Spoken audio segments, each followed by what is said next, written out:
নাসিরউদ্দিন পাটোয়ারীকে বাদ দিয়ে আপনারা যেখানেই যাবেন তবে বিএনপি আপনাদের সহযোগিতা করবে, এমন মন্তব্য করেছেন প্রধানমন্ত্রীর রাজনৈতিক সহকারী রাশেদ খান। আমি এনসিপিকে পরামর্শ দিব যে আপনারা যেখানেই যাবেন অন্তত নাসিরউদ্দিন পাটোয়ারীকে বাদ রেখে আপনারা যান।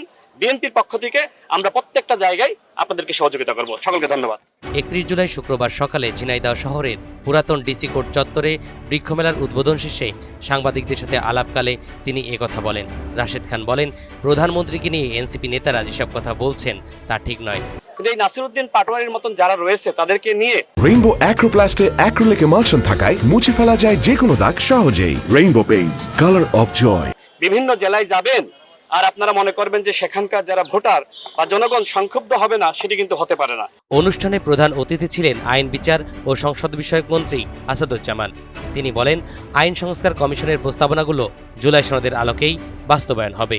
আইন সংস্কার কমিশনের প্রস্তাবনার আলোকেই 133টা অর্ডিন্যান্স অন্তর্বর্তীকালীন সরকারের সময় জারি করা হয় এবং সেই অর্ডিন্যান্সগুলোর মধ্য থেকে প্রায় সবগুলোই আমরা কিন্তু সেই সংস্কারগুলো গ্রহণ করেছি। বাকি যেগুলো আছে আমরা সংবিধান সংশোধন কমিটি গঠন করেছি, বিশেষ কমিটি। সেই কমিটি জুলাই সনদের আলোকে আমরা সংস্কারগুলো এগিয়ে নেব।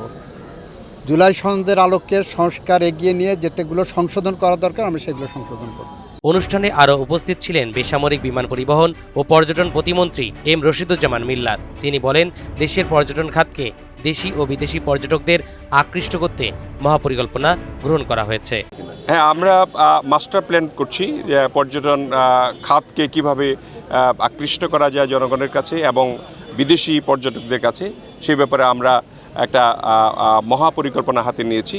আমরা আশা করি যে এই পরিকল্পনা বাস্তবায়িত হলে আমাদের দেশে পর্যটনের অনেক ভিড় হবে। বিশেষ করে কক্সবাজারের 128 কিলোমিটার স্যান্ডি বিচ, সেটা পৃথিবীর কোথাও নাই। সেটাকে আমরা যদি সুসজ্জিত করতে পারি, বিদেশিদের সঙ্গেও কথা বলছি, আমরা যদি পিপিপি মডেলেও হয় সেটাকে আমরা আন্তর্জাতিক মানের করব, যাতে করে সারা বিশ্ব থেকে বাংলাদেশের এই স্যান্ডি বিচ দেখতে আসে। অনুষ্ঠানে জেলা প্রশাসক নোমান হোসেন, জেলা পরিষদ চেয়ারম্যান ও বিএনপি নেতা এম এ মজিদ সহ অন্যান্যরা উপস্থিত ছিলেন।